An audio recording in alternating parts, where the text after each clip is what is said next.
Ngiyabingelela sizwe saseMzansi. U-Ali Gezela kaMgobela bafowethu. Bafowethu, ngidlulisa nje indaba ezibuhlungu kakhulu nokudabuka nje okukhulu kakhulu. Ngokushiwa insizwa la uDubula umfokambatha le phansi kwaNongoma. Insizwa ishiye kakhulu kukhulu ukuzuma ngoba ivelelwe ingozi yokuthola ukuleka laphaya eGoli eJulisi endaweni kuthiwa kukaSteve eShisanyama. Insizwa idubulekile nje ngey'ndaba ey'ningi kakhulu, yaphuthumisa esibhedlela. Kwafika ukufa kwayo kwayenela, ayehlula ngoba ibilimele kakhulu. Ngidlulisa amazwi bafowethu enduduzo kakhulukazi emndenini wayo eMambatheni, ngithi dudu alohlanga lungehlanga bafowethu. Kubuhlungu kuthina sonke silahlekelwe kakhulu ileya nsizwa yaseMambatheni. Ngiphinde futhi ngithi dudu bafowethu kubalandeli bomculo kaMaskandi ngoba leya nsizwa besiyazi kakhulu kubalandeli bakaMaskandi. Sithi dudu bafowethu kubo bonke abantu abayaziyo. Bese ngicela bafowethu ukuthi bafowethu ake sizameni ukushintsha indlela esenza ngayo nendlela esiyiphatha ngayo, kakhulukazi kwi-social media.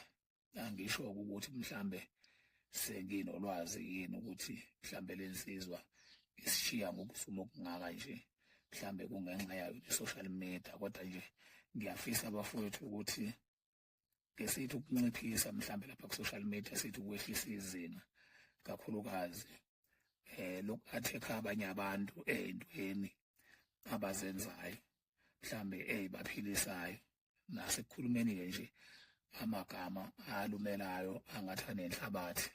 Uma uphatha igama lomunye umuntu utholakala ukuthi usuliphatha ngeze, ngoba asifane singabantu bafowethu. Abanye abantu abathintwa nje, futhi uma usuze wamthinta kusho ukuthi kuyaphoqa ukuthi mbulale, ngoba uma ungambulalanga uzobulala wena. So bafowethu, angiboni ukuthi ukhona umuntu ofisa ukuyithola ngaphansi kwaleyo situation enjalo, ukuthi sekufanele ukuthi abulala umuntu ngoba mengambulalanga lowo muntu uzobulala yena. So okungcono esingakwenza yikho lokhu engikucelayo bafowethu, ukuthi ake sehliseni izinga kwi-social media lokungahloniphi abanye abantu.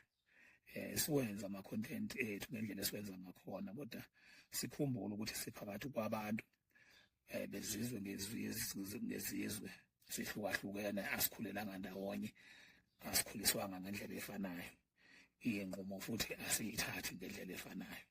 So ungaboni omunye umuntu uma ngabe enza into ngendlela yakhe ubusuthi nawe uzokwenza okucishe okufana nale ndlela nayenza ngayo, ngoba awumazi ukuthi mhlambe yena uqale walungisaphi mande enza wena lento obona ukuthi iyamsebenzela yena, akavelelwa nkinga.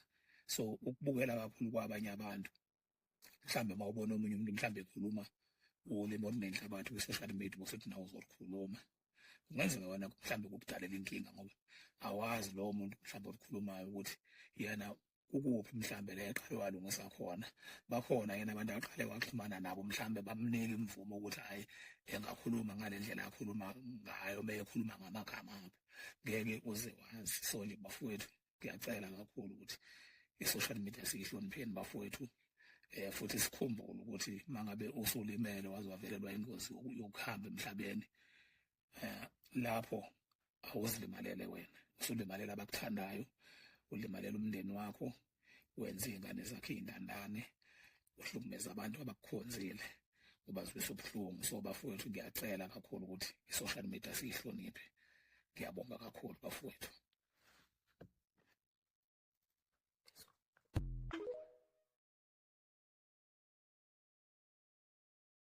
Hayi bafana. Stop bafana. Limit bafana. Hayi bafana, limit. Limit. Limit usuhari mfana wami. Ithini ingoma? Wesuhari mfana wami. Ithini ingoma? Njeka stimela. Limit mfana. Yabona ngathi ngaqale ukhisha ka December manje. Hayi limit. Awudlale ba? Awudlale mfana ngesi. Awuzishwa lapha. Bafana, sangihamba bafana. Suka. Hamba mthiya.